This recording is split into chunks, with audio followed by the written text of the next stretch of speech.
നമസ്കാരം.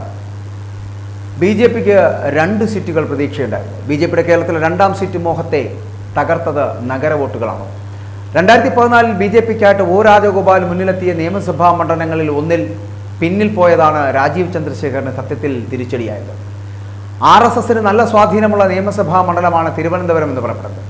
നിലവിൽ ബി.ജെ.പിക്ക് 10 കൗൺസിലർമാർ വരെ അവിടെ ഉണ്ട്. തീരദേശ മേഖല കൂടിയുള്ള തിരുവനന്തപുരം നിയമസഭയിൽ ശശി തരൂർ നേടിയ 4541 വോട്ടുകളുടെ ലീഡാണ് ബി.ജെ.പിയെ തോൽപ്പിച്ചു കളഞ്ഞത്. ഇവിടെ 10,000-ഓളം വോട്ടിന്റെ ഭൂരിപക്ഷമാണ് ബി.ജെ.പി പലപ്പോഴും പ്രതീക്ഷിച്ചിരുന്നത്. പാറശാലയിലും നെയ്യാറ്റിൻകരയിലും കോവളത്തും ശശി തരൂരിന്റെ ലീഡ് കുറയ്ക്കുക എന്നത് അതിനോടൊപ്പം തീരുമാനിക്കുകയും ചെയ്തു. ഇതിനൊപ്പം നേമത്തും വട്ടിയൂർക്കാവിലും തിരുവനന്തപുരത്തും കഴക്കൂട്ടത്തും പരമാവധി ലീഡ് നേടുക, ഇതായിരുന്നു ഇവരുടെ ലക്ഷ്യം. തിരുവനന്തപുരം ലോക്സഭാ മണ്ഡലത്തിലെ ബി.ജെ.പിയുടെ ആക്ഷൻ പ്ലാൻ എന്ന് പറയപ്പെടുന്ന ഇതായിരുന്നു. 2014 ഈ 4 മണ്ഡലത്തിലും രാജഗോപാൽ മുന്നിലെത്തിയത് കണക്കിലെടുത്തായിരുന്നു ഇത്തരത്തിലൊരു നീക്കം നടത്തിയത്. പാറശാലയിലെ ലീഡ് കൊണ്ടാണ് അന്ന് ശശി തരൂർ വിജയിച്ചത്.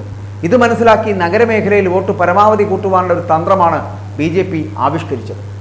നേമത്ത് 22,613 വോട്ടും കഴക്കൂട്ടത്ത് 10,842 വോട്ടും ഭൂരിപക്ഷം നേടിയ രാജീവ് ചന്ദ്രശേഖറിന് വട്ടിയൂർക്കാവിൽ 8,162 വോട്ടും ഭൂരിപക്ഷം കിട്ടി. രാജീവിന് 3 മണ്ഡലങ്ങളിൽ നിന്നുള്ള മൊത്തം ഭൂരിപക്ഷം 41,617 വോട്ടായിരുന്നു. ഇതിനെ 4ഇടത്തെ ഭൂരിപക്ഷത്തിന്റെ മികവിൽ തരൂർ മറികടന്നു എന്നുള്ളതാണ്. അവിടെ ഒരു നഗരമണ്ഡലവും ഉണ്ടായി എന്നതാണ് ഏറ്റവും വലിയ പ്രത്യേകതയും ശ്രദ്ധേയവും. പാറശാലയിൽ രാജീവ് ചന്ദ്രശേഖറിന്റെ പ്രചാരണ മികവിൽ തരൂരിന്റെ ഭൂരിപക്ഷം 13,069 വോട്ടായി കുറഞ്ഞു. കോവളത്തും ഭൂരിപക്ഷം 16,666 കുറച്ചു. നെയ്യാറ്റിൻകരയിൽ 22,613 വോട്ടായിരുന്നു തരൂരിന്റെ ഭൂരിപക്ഷം എന്നുള്ളത്. ഇതെല്ലാം ബി.ജെ.പി പ്രതീക്ഷിച്ചതുമാണ്. എന്നാൽ രാജീവ് ചന്ദ്രശേഖറിന് തിരുവനന്തപുരത്ത് 4,541 വോട്ടിന്റെ കുറവുണ്ടാകുമെന്ന് ബി.ജെ.പി സ്വപ്നത്തിൽ പോലും കരുതിയില്ല എന്നുള്ളതാണ്. കുറഞ്ഞതൊരു 6,000 വോട്ടിന്റെ ഭൂരിപക്ഷം പ്രതീക്ഷിക്കുകയും ചെയ്തിരുന്നു ഈ തിരുവനന്തപുരം നിയോജക മണ്ഡലത്തിൽ. തിരുവനന്തപുരത്ത് ഭൂരിപക്ഷം കിട്ടിയിരുന്നുവെങ്കിൽ പോസ്റ്റൽ വോട്ടിന്റെ അടക്കം ഭൂരിപക്ഷ പിന്തുണയിൽ തരൂർ നേടിയ 16,077 വോട്ടിന്റെ ഭൂരിപക്ഷത്തെ മറികടന്ന് വിജയിക്കുവാൻ രാജീവ് ചന്ദ്രശേഖറിന് കഴിയുമായിരുന്നു എന്നുള്ളതാണ് യാഥാർത്ഥ്യം, പച്ചപ്പരമാർത്ഥം. അതേസമയം തോൽവിയിലും ഭാവിയിൽ തിരുവനന്തപുരത്ത് ജയിക്കുവാനുള്ള സാധ്യത കൂട്ടുന്നതാണ് രാജീവിന്റെ പോരാട്ടമെന്ന് ബി.ജെ.പി തുറന്നടിക്കുന്നു, വിലയിരുത്തുന്നു. 2014 രാജഗോപാലിന് 4 നിയമസഭയിലും തരൂരിന് 3ഇടത്തും ലീഡ് കിട്ടി.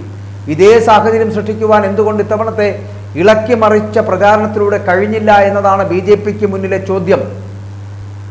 ഈ ചോദ്യം ഇങ്ങനെ അവശേഷിക്കുകയാണ് ബി.ജെ.പിക്ക് മുന്നിൽ. ഇലക്ഷൻ മാനേജ്മെന്റിലെ വീഴ്ചയായും ഇതിനെ വിലയിരുത്തേണ്ടിയിരിക്കുന്നു.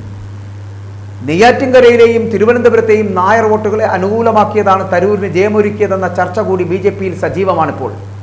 കാരണം നഗര വോട്ടുകളിൽ മുങ്ങിപ്പോയതാണ് രാജീവ് ചന്ദ്രശേഖറിന്റെ തോൽവി എന്ന് പറയേണ്ടിയിരിക്കുന്നു. തിരുവനന്തപുരവും പാറശാലയും നെയ്യാറ്റിൻകരയും കോവളവും ചതിച്ചതാണ്. പ്രതീക്ഷിച്ചത് കഴക്കൂട്ടവും ഒപ്പം തന്നെ നേമവും വട്ടിയൂർക്കാവും. അത് മാത്രമല്ല, തിരുവനന്തപുരം നഗരം കൂടി രാജീവ് ചന്ദ്രശേഖറിനോടൊപ്പം നിന്നാൽ രാജീവ് ചന്ദ്രശേഖർ പരമാവധി ഒരു 10,000 വോട്ടുകൾക്ക് വിജയിക്കുമെന്നുള്ളൊരു പ്രതീക്ഷ ബി.ജെ.പി വച്ചു പുലർത്തിയിരുന്നു. പക്ഷെ നഗര വോട്ടുകളിൽ എവിടെയോ ഒരു ചെറിയ കണക്ക് പിഴ വന്നു. കഴക്കൂട്ടവും നിയമവും വട്ടിയൂർക്കാവും ഒക്കെ കൂടെ നിന്നുവെങ്കിലും ബാക്കിയുള്ള പാറശാലയും നെയ്യാറ്റിൻകരയും കോവളവും ഒന്നും കൂടെ നിന്നില്ല. ഒപ്പം നഗരമണ്ഡലമായിട്ടുള്ള തിരുവനന്തപുരം ഗൗനിച്ചതേയില്ല ഈ ചന്ദ്രശേഖരൻ എന്ന് പറയും. കാരണം പക്ഷേ പലപ്പോഴും തീരദേശ മേഖലകളുടെ പ്രശ്നങ്ങളിൽ പെട്ടെന്ന് ഇടപെട്ടുകൊണ്ടുള്ള പ്രവർത്തനങ്ങൾ നടത്തുവാൻ തിരഞ്ഞെടുപ്പ് പ്രചാരണ വേളയിൽ രാജീവ് ചന്ദ്രശേഖർ സശ്രദ്ധം ശ്രദ്ധിച്ചിരുന്നു എന്നുള്ളതാണ്. സാഗൂതം അതിനുവേണ്ടി സമയം കണ്ടെത്തി എന്നുള്ളതാണ്. പക്ഷേ അവിടെ അത് വിജയിച്ചില്ല. ഒപ്പം തന്നെ നെയ്യാറ്റിൻകരയുടെയും പാറശാലയുടെയും നിയോജക മണ്ഡലങ്ങളിൽ വലിയ വികസന സാധ്യതകൾ കൊണ്ടുവരാൻ പോകുന്നു. പുതിയ ടെക്നോ സിറ്റി, ടെക്നോ പാർക്ക് അടക്കമുള്ളവ നെയ്യാറ്റിൻകരയിൽ സ്ഥാപിക്കാൻ പോകുന്നു എന്നതടക്കമുള്ള വാഗ്ദാനങ്ങൾ മുന്നോട്ട് വച്ച വ്യക്തി കൂടിയായിരുന്നു രാജീവ് ചന്ദ്രശേഖർ എന്നുള്ളത്. അങ്ങനെ രാജീവ് ചന്ദ്രശേഖറിനെ വേണമെങ്കിൽ വിജയിപ്പിച്ചെടുത്താൽ തിരുവനന്തപുരം എന്ന് പറയപ്പെടുന്ന ഈ ലോക്സഭാ മണ്ഡലത്തിൽ വലിയ വികസന സാധ്യതകൾ കൊണ്ടുവരുവാൻ ബി.ജെ.പി കേന്ദ്രത്തിൽ അധികാരത്തിലിരിക്കുമ്പോൾ കഴിയുമായിരുന്നു. പക്ഷേ ഇനി അതിനുള്ള സാധ്യത ഉണ്ടോ എന്നുള്ള കാര്യത്തിൽ സംശയമാണ്. എന്തായാലും വിജയം ശശി തരൂരിന് സ്വന്തമാക്കി കൊടുത്തത് തിരുവനന്തപുരം നഗര കേന്ദ്രീകൃതമായിട്ടുള്ള മണ്ഡലവും ഒപ്പം തന്നെ കോവളവും പാറശാലയും നെയ്യാറ്റിൻകരയും അടങ്ങുന്ന റൂറൽ ഏരിയയുമാണ്. അങ്ങനെ അവരുടെ പൂർണ്ണ പിന്തുണയിൽ ഈ 4 നിയോജക മണ്ഡലങ്ങളുടെയും പൂർണ്ണ പിന്തുണയിലാണ് തരൂർ ജയിച്ച് എം പിയായി മുന്നോട്ട് പോകുന്നതെങ്കിൽ മറ്റു 3 മണ്ഡലങ്ങളിലെയും ലീഡ് നില എന്ന് പറയപ്പെടുന്നത് രാജീവ് ചന്ദ്രശേഖറിന് ഒപ്പമായിരുന്നു. പക്ഷേ ഇളക്കി മറിച്ച പ്രചരണങ്ങൾക്ക് വലിയ രീതിയിലുള്ള ഒരു ഫലം കൊണ്ടുവരുവാൻ കഴിഞ്ഞില്ല എന്നുള്ളത് കൂടി രാജീവ് ചന്ദ്രശേഖർ ഇപ്പോൾ ഓർക്കുന്നുണ്ടാകും. ഒപ്പം തന്നെ BJPയുടെ സംഘടനാ തലത്തിലെ ചില പിഴവുകൾ കൂടി ഇവിടെ ശ്രദ്ധേയമാണ് എന്ന് പറയേണ്ടിയിരിക്കുന്നു.